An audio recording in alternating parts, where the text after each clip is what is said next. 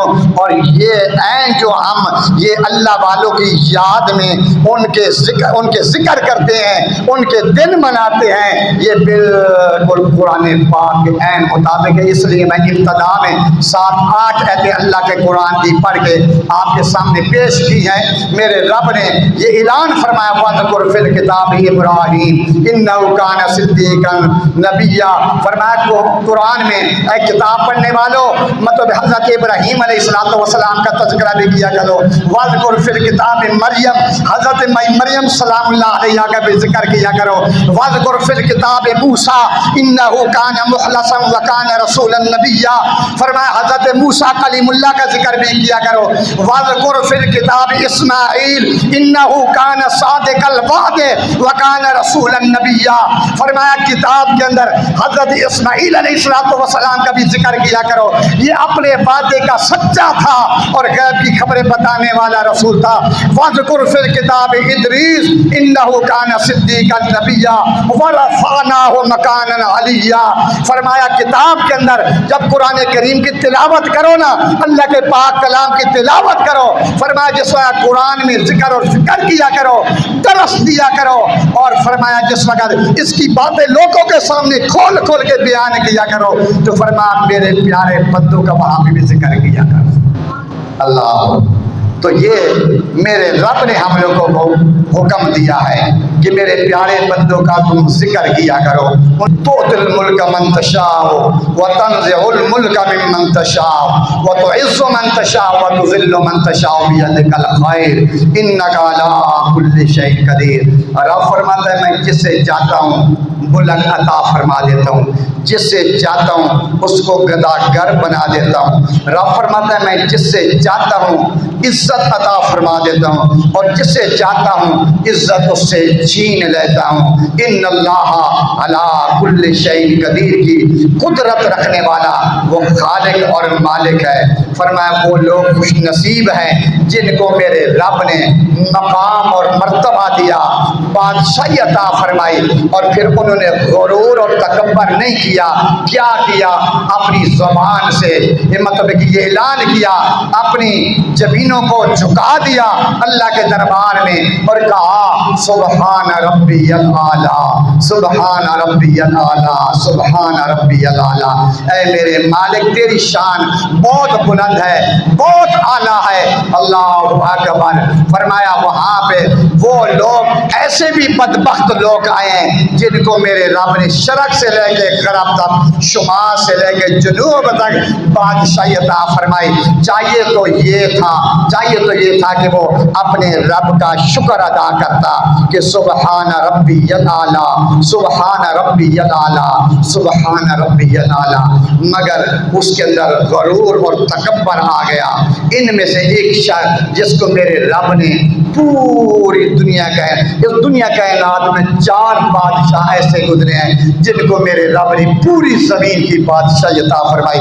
ان میں سے 2 کافر اور 2 مسلمان گزرے ہیں۔ کافروں میں سے ایک مطلب کہ نمرود کے بارے میں بھی آتا ہے کہ نمرود کو بھی میرے رب نے ساری دنیا کائنات کی بادشاہی عطا فرمائی، لیکن جب بادشاہی مل گئی تو چاہیے تو یہ تھا کہ اپنے رب کا، جس رب نے عطا کی تھی، اس کا شکر ادا کرتا، مگر اس نے غرور اور تکبر کر کے وہ کہنے لگا انا ربکم الاعلی، میں تمہارا خدا ہوں۔ وہ خدا بن بیٹھا اور اپنی رعایا کو کہتا ہے کہ مجھے سجدہ کیا کرو، میں تمہارا خدا ہوں، اور وہ خدا بن بیٹھا۔ غرور و تکبر، ہر وقت وہ اپنے پاس نجومیوں کو، کائنوں کو اپنے ساتھ رکھتا تھا۔ کہتے ہیں ایک مرتبہ تفسیر مزری میں لکھا ہے، فرمایا ایک مرتبہ ایسا ہوا کہ نمرود نے اپنا تخت سجایا ہوا تھا، سارے نجومی اور اس کے ماننے والے سامنے بیٹھے، لیکن اس کے چہرے کا رنگ اترا ہوا ہے، آج چہرے کا رنگ فق ہے آئندیا، پریشانی کے عالم میں ہے آئندیا۔ تو کسی نجومی نے پوچھ لیا کہ بادشاہ سلامت، آج آپ بڑے پریشان نظر آ رہے ہیں، وجہ کیا ہے؟ کہنے لگا آج رات کو میں نے خواب دیکھا ہے، اور خواب بڑا ڈراؤنا خواب دیکھا ہے۔ جب سے میں نے وہ خواب دیکھا ہے نا، تو اس خواب نے مجھے ہلا کے رکھ دیا ہے، پریشان مجھے کر دیا ہے۔ تو کہنے لگے، نجومی کہنے لگے کہ آپ ہمیں خواب سنائیں، ہم اس کی تعبیر آپ کو بتا دیتے ہیں۔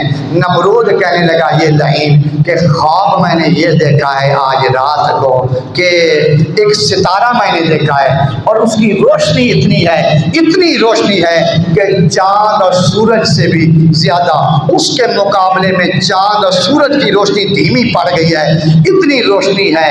اور نجومی کہنے لگے کہ ہم تمہیں اس کی تعبیر بتاتے ہیں، یہ تو بڑی پریشان کن تعبیر ہے اس کی تعبیر یہ ہے کہ اس سال تیری سلطنت کے اندر اس زمین پہ ایک بچہ پیدا ہوگا، اور وہ زمین کے دین کو بدل دے گا، اور یہ ہوگا کہ وہ تیری ہلاکت کا سبب بنے گا، تیری حکومت ختم ہو جائے گی۔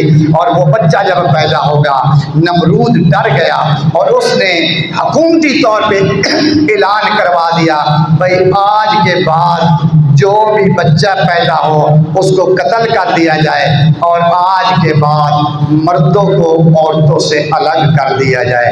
اس کا خیال یہ تھا کہ میرا یہ کام کرنے سے وہ بچہ دنیا میں آتے ہی قتل کر دیا جائے گا، اور اس طرح میری سلطنت بچ جائے گی، میری حکومت بچ جائے گی، اور میری بادشاہی بچ جائے گی۔ لیکن کسی نے بڑا خوب لکھا ہے، وہ فرماتے ہیں فانوس بن کے جس کی حفاظتیں ہوا کرے، فانوس بن کے جس کی حفاظت ہوا کرے، وہ شمع کیا بوجھے جسے روشن خدا کرے، وہ شمع کیا بوجھے جسے روشن خدا کرے، مسلسل بچوں کو قتل کیا جا رہا ہے۔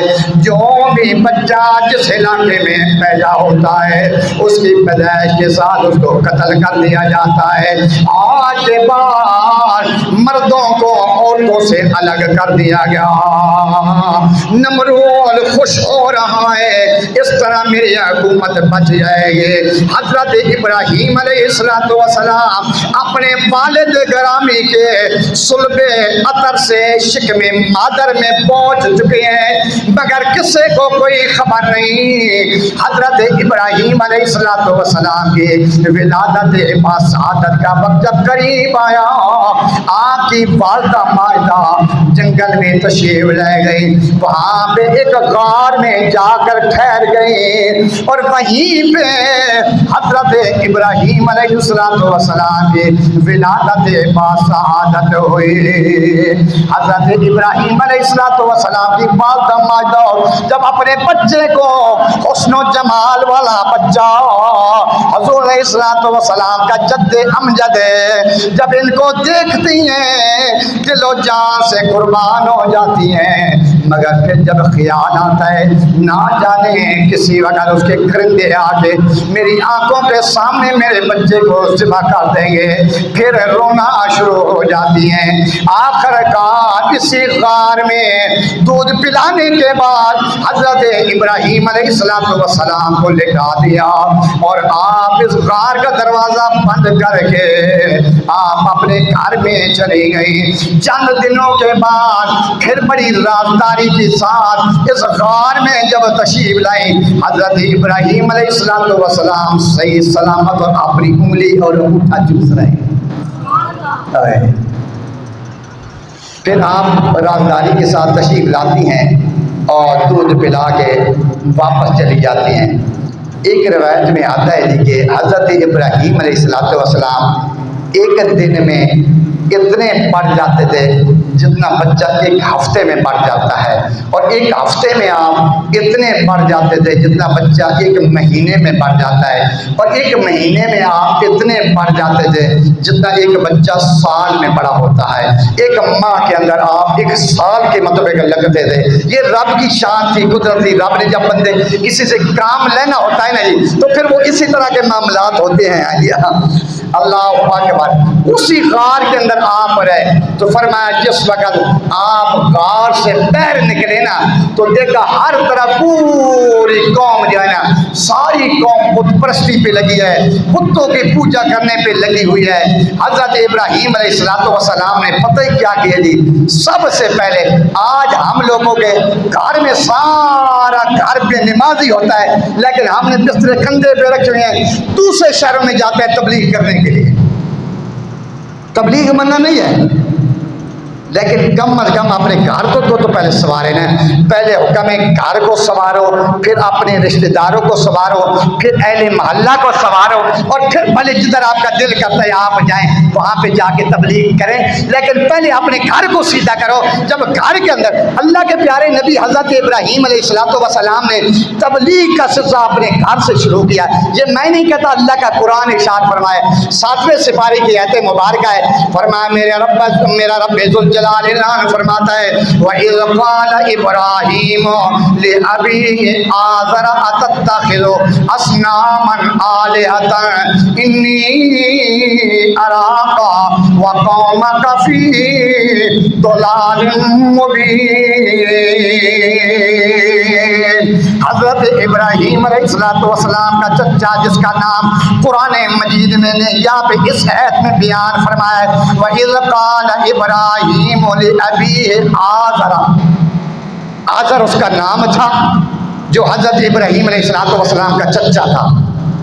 بہت سارے لوگوں نے یہاں پہ ان کو بڑا ایک فتنہ فساد کھڑا کرنے کے لیے انہوں نے ان کو حضور کا والد بنایا، آزر کو۔ لیکن میں اس چیز کو ثابت کروں گا کہ یہ قرآن سے اور حدیث سے اور دین سے یہ بات ثابت ہی نہیں ہوتی تھی۔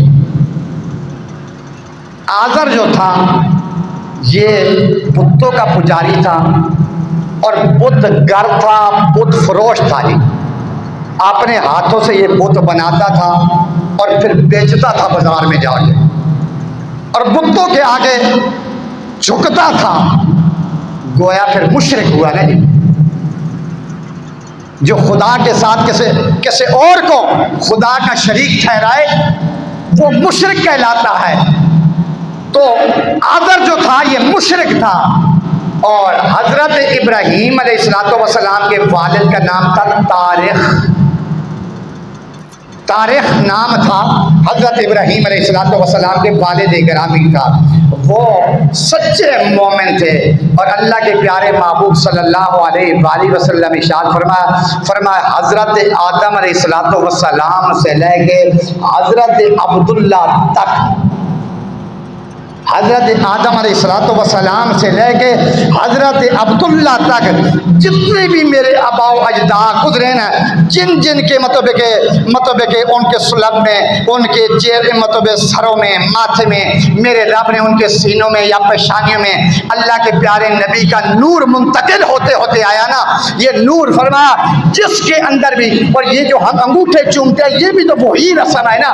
حضرت آدم علیہ السلام فرمایا حضرت آدم علیہ السلام کے پہلے یہ نور میرے رب نے یہاں پہ رکھا، فرشتے جب حضرت آدم علیہ السلام چلتے تو فرشتے پیچھے پیچھے چلتے تھے، پھر آپ نے عرض کی میرے مالک نہیں، یہ فرشتے آگے آگے میں دیکھنا چاہتا ہوں، پھر میرے رب نے اپنے پیارے نبی کا نور جو ہے حضرت آدم علیہ السلام کی پیشانی میں رکھ دیا، پھر فرشتے سامنے سامنے چلتے تھے، پھر عرض کرنے لگے میرے مالک میں ذرا تیرے پیارے نبی کا نور دیکھنا چاہتا ہوں، تو میرے رب نے حضرت آدم علیہ السلام کے ان انگوٹھوں کے ناخنوں میں رکھ دیا۔ جس وقت یہاں پہ حضرت آدم علیہ السلام نے پیارے آقا علیہ السلام کے نور کو دیکھا نا، ایک جھلک دیکھی تھی، فوراً اس کو چوم کے آنکھوں پہ لگایا۔ یہ وہی سنت حضرت آدم علیہ السلام کی چلتے آ رہی ہے۔ لیکن آپ اگر یہ بات کسی سے کریں گے تو ایک منٹ سے پہلے وہ بندہ آپ سے اس بات کو رد کر دے گا، آپ کے پاس پھر کوئی جواب نہیں ہوگا۔ وہ یہ آپ کے سوال کرے گا کہ اس وقت جو حضرت آدم علیہ السلام نے نور دیکھا تھا تو انہوں نے چوما، تمہیں کیا نظر آتا ہے کہ تم چومتے ہو؟ تو ہمارے پاس بہت سارے جواب ہیں، بات پہ لمبی ہو جائے گی۔ ان کو یہ کہنا کہ حضرت مائی ہاجرہ رضی اللہ تعالی عنہ صفا مروہ پہ آپ نے 7 چکر لگائے، آپ دوڑی، کیوں؟ پانی کے لیے آپ دوڑی، آپ نے صفا اور مروہ پہ 7 چکر لگائے۔ آج کوئی بھی حاجی جو حج یا عمرہ ادا کرنے کے لیے جاتا ہے اس وقت تک فرمایا میں اس کا حج اور عمرہ قبول ہی نہیں کروں گا جب تک وہ حضرت ہاجرہ کی سنت پہ عمل نہیں کرے گا۔ ہم پوچھتے ہیں کہ اس وقت تو پانی کی ضرورت تھی، آج پھر جا کے کیوں دوڑتے ہو؟ پانی تو یہاں بھی دریا سمندر راور ڈیم بھرا ہوا ہے، ہر طرف، وہاں سے آپ زمزم پھر کیوں لے کے آتے ہو؟ بہت سارے مطلب جوابات ہیں۔ یہ ہے کہ ٹھیک ہے جی آج ہمیں نظر نہیں آتا، لیکن ہم حضرت اپنے باپ حضرت آدم علیہ السلام کی سنت پہ عمل کرتے ہیں، اور آگے چل کے پھر چلتے چلتے یہ بات جس وقت حضرت ابو بکر صدیق رضی اللہ تعالیٰ اللہ کے پیارے محبوب صلی اللہ علیہ وآلہ وسلم کی موجودگی میں حضرت بلال رضی اللہ تعالیٰ عنہ نے اذان دی، حضرت ابو بکر صدیق رضی اللہ تعالیٰ عنہ نے، اور یہ بات آج کل کے ملا نے نہیں لکھی، تقریباً 350 سال پہلے مطلب شفا شریف کے اندر مطلب لکھی ہوئی ہے۔ اللہ اکبر، 350 سال پہلے کے جو علماء تھے وہ یہ بات لکھ کے گئے ہیں کہ حضرت ابو بکر صدیق رضی اللہ تعالیٰ عنہ نے جس وقت حضرت بلال رضی اللہ تعالیٰ عنہ یہاں پہ پہنچے اشہد ان محمد رسول اللہ اذان پہ پہنچے، انہوں نے چوم کے اپنی آنکھوں پہ لگایا۔ اللہ کے پیارے محبوب صلی اللہ علیہ وآلہ وسلم نے ارشاد فرمایا ابو بکر صدیق جو عمل تم نے کیا ہے نا، قیامت تک جو بندہ یہ عمل کرے گا کبھی اس کی آنکھیں خراب نہیں۔ اللہ، تو میں بات یہ کر رہا تھا کہ اللہ کے پیارے نبی نے تبلیغ کا سلسلہ جو ہے اپنے گھر سے شروع کیا، حضرت ابراہیم علیہ السلام نے اپنے چچا کو باور کروایا، اعلان فرمایا، وَإِذْ قَالَ إِبْرَاهِيمُ لِأَبِيهِ آزَرَ أَتَتَّخِذُ أَصْنَامًا آلِهَةً إِنِّي أَرَاكَ وَقَوْمَكَ فِي ضَلَالٍ مُّبِينٍ۔ فرمایا اے چچا تو بتوں کی پوجا کرتا ہے، میں تجھے بھی اور تیری قوم کو سب کو میں گمراہی میں دے گا ہوں۔ یہ سارے گمراہ ہیں، یہ سارے جتنے بھی تیرے سمیت یہ سارے گمراہ ہیں۔ اور لوگ کہتے ہیں کہ آذر حضور علیہ السلام کے والد تھے، یہ والد کیسے بن سکتے ہیں؟ یہ مشرک تھے، اور مشرک کے بارے میں اللہ کا قرآن فرماتا ہے انما المشرکون نجس، مشرک تو پلید ہوتا ہے نہیں۔ اللہ کے محبوب فرما رہے ہیں کہ حضرت آدم علیہ السلام سے لے کے حضرت عبداللہ تک یہ جتنی بھی میرے آبا و اجداد گزرے ہیں وہ سارے کے سارے مومن، نیک اور پرہیزگار اور متقی گزرے ہیں جی۔ اور یہ مشرک ہے، پھر مجھے بتائیں نا اس کو ان کی آل میں کیسے جگہ مل سکتی ہے جی؟ تو یہ لہذا اور اس آیت مبارکہ میں نا جو وَإِذْ قَالَ إِبْرَاهِيمُ لِأَبِيهِ، یہ لفظ اب جو ہے نا عربی میں، اب جس طرح عربی میں یہ طلباء تشریف فرمائیں، لفظ اب جو ہے جس طرح عربی میں والد کے لیے استعمال ہوتا ہے، اس لیے چچا کے لیے بھی اور دادا کے لیے بھی اسی طرح استعمال کیا جاتا ہے۔ تو اس کے مطلب ہے کہ یہ آپ کے والد نہیں تھے، آپ کے چچا تھے۔ خیر بات کو آگے بڑھاتے ہیں۔ حضرت ابراہیم علیہ السلام نے ان کو کہا کہ چچا میں تمہیں اور تیری ساری جو قوم ہے ان کو میں بات بھی چلا دے بیٹا ادھر، میں ان کو کھلی گمراہی میں دیکھ رہا ہوں۔ پھر حضرت ابراہیم علیہ السلام نے ایک بت پکڑا نا جی، بڑے بازار میں چلے گئے اور بازار میں جا کے بت کو یہاں سے پکڑا، بازار کے دکانوں کے سامنے سے گزر رہے ہیں جی اور لوگوں کو کہہ رہے ہیں، فرما رہے ہیں بھائی کون ہے تم میں سے ایسا بندہ جو ایسی چیز کو خریدنا چاہتا ہے جو نقصان ہی نقصان دیتی ہے، نفع نہیں دیتی، نقصان ہی نقصان دیتی ہے؟ تو کیوں ایسی چیز کو کون ہے جو خریدنے والا ہے جو ہمیشہ نقصان ہی دینے والی ہے؟ سارے لوگوں نے یہ منظر بھی دیکھا۔ پھر حضرت ابراہیم علیہ السلام نے اس بت کو جو پانی کے اندر اس کا منہ ڈبویا، فرمایا پانی پیو، کوئی جواب نہ ملا، فرمایا کھانا کھاؤ، کوئی جواب نہیں ملا۔ تو آپ نے فرمایا ساری قوم کے سامنے اللہ کے پیارے نبی نے ان کو لاجواب کر دیا۔ لیکن اس کے باوجود جتنا حضرت ابراہیم علیہ السلام ان کو بتوں سے دور کرتے، اتنا یہ زور دے کے ان کی طرف جاتے، ان کا خیال یہ تھا کہ اگر ہم بتوں کو چھوڑ دیں گے ہم تباہ و برباد ہو جائیں گے، ہم ہلاک ہو جائیں گے۔ اس وجہ سے یہ پڑھ کے اللہ کے پیارے محبوب فرماتے کاش کبھی کوئی ایسا موقع مجھے مل جاتا تاکہ میں سب کے سامنے ان کا بھید کھول کے رکھ دیتا۔ یہ دور ایسا تھا جی، یہ سونے، چاندی، مٹی اور پتھروں کے بت بنا کے ان کی بھی پوجا کرتے تھے۔ ان کے اندر ایک گروہ ایسا تھا جو ستاروں کو خدا مانتے، ایک ایسے تھے جو چاند اور سورج کو خدا مانتے۔ اللہ کے پیارے محبوب نے ان کی بھی تردید کی ہے۔ پھر ان آیتوں کو بھی جوڑ کے میرے رب نے 3 آیتیں 7ویں سپارے کے اندر، یہ پہلے والی جو آیت ہے یہ بھی 7ویں سپارے کی ہے جس میں اللہ کے پیارے نبی وَإِذْ قَالَ إِبْرَاهِيمُ لِأَبِيهِ آزَرَ أَتَتَّخِذُ أَصْنَامًا آلِهَةً إِنِّي أَرَاكَ وَقَوْمَكَ فِي ضَلَالٍ مُّبِينٍ۔ یہ والی آیت مبارکہ جو ہے یہ بھی 7ویں سپارے کی آیت مبارکہ ہے جس میں آپ نے فرمایا کہ میرے چچا میں تمہیں اور تیری ساری قوم کو گمراہی میں دیکھ رہا ہوں، یہ بتوں کی کیوں تم پوجا کرتا ہے، بتوں کا تو پجاری بنا بیٹھا ہے۔ پھر آگے چل کے نا جو چاند اور سورج اور ستاروں کی پوجا کرنے والے تھے اللہ کے پیارے نبی نے پھر ان کو بھی ہٹانے کی کوشش کی۔ فرمایا فلما جن علیہ اللیل رأى کوكبا قال هذا ربی فلما افل قال لا احب الآفلین۔ اس دور میں کچھ لوگ ایسے تھے جو ستاروں کو خدا ماننے والے ہیں. اللہ کے پیارے نبی نے ان کی بھی تردید فرمائے. فرمایا فلما جن علیہ اللیل رأى کوكبا قال هذا ربی فلما افلا قال لا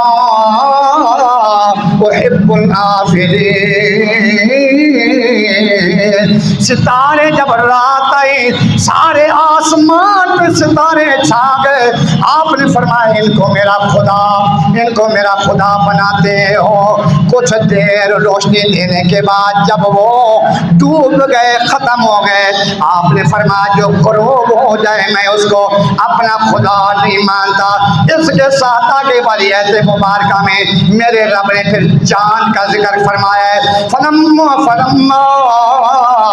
فلما رأى القمر بازغا قال هذا ربي فلما أفلا قال لا أحب الآفلين. فلما بلغ اللہ اکبر حضرت ابراہیم علیہ السلام نے فرمایا اس کو چاند کو میرا خدا کہتے ہو. فرمایا چاند بھی کچھ گھنٹے کے بعد روشنی دینے کے بعد غروب ہو گیا. فرمایا اگر میرا رب مجھے ہدایت نہ عطا فرماتا میں بھی انہی گمراہوں کی طرح ہوتا. پھر آگے چل کے سورج نکل آیا. صبح سویرے ہوئی سورج نکل آیا. اللہ کا قرآن پھر بول پڑا. فرمایا فلما رأى الشمس بازغة قال هذا ربي هذا أكبر فلما أفلت قال يا قوم إني بريء مما تشركون. فرمایا یہ تو صرف بہت بڑا ہے. پہلے ستاروں کو دیکھا پھر چاند کو دیکھا پھر سورج کو دیکھا. فرمایا اللہ اکبر یہ تو جو پہلے تھے ان سے بھی بہت بڑا ہے. اس کو میرا خدا کہتے ہو. پھر کچھ دیر وہ روشنی دینے کے بعد جب سورج بھی غروب ہو گیا حضرت ابراہیم علیہ السلام نے فرمایا جو اوجل ہو جائے میری آنکھوں سے جو غروب ہو جائے چھپ جائے میں اس کو اپنا خدا کبھی نہیں مانتا. میں اس کو اپنا خدا نہیں مانتا. فرمایا میں لوگوں کو دھوکہ دینے کے لیے نہیں آیا بلکہ میں تو لوگوں کو دھوکے سے نکالنے کے لیے آیا ہوں. اللہ کے پیارے نبی حضرت ابراہیم علیہ السلام نے یہ بات بھی کھل کے ان کے سامنے کی مگر اس کے باوجود یہ لوگ پھر بھی نہ مانے. یہ بات چلتے چلتے چلتے اللہ کے پیارے نبی نے ایک مرتبہ ساری قوم کے پجاریوں کو کہا اور اپنے چچا کو بھی کہا. فرمایا چچا میں کبھی موقع پا کے نا تیری بتوں کی بھی خبر لوں گا اور تیری قوم کی بھی میں خبر لوں گا. ایک دن فرمایا تو ایسا موقع مل گیا حضرت ابراہیم علیہ السلام کو. یہ بتوں کے جتنے پجاری تھے بتوں کے ماننے والے بتوں کے سامنے سجدے ہونے والے ان کا سال میں ایک بہت میلہ لگتا تھا. یہ صبح سویرے سارے کھانے پکا کے اچھے اچھے لباس پہن کے ایشو عشرت کرنے کے لیے عیاشیاں کرنے کے لیے یہ نکل جاتے تھے اور صبح سویرے اپنے بتوں کے سامنے طرح طرح کے کھانے میوہ جات پھل رکھ کے یہ نکل جاتے تھے اس میدان میں جہاں پہ انہیں عیاشی کرنی ہوتی تھی. حضرت ابراہیم علیہ السلام کو موقع مل گیا. اللہ کے پیارے نبی یہ حضرت ابراہیم علیہ السلام نے ایک بلانا دیا اور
اور مثال دی.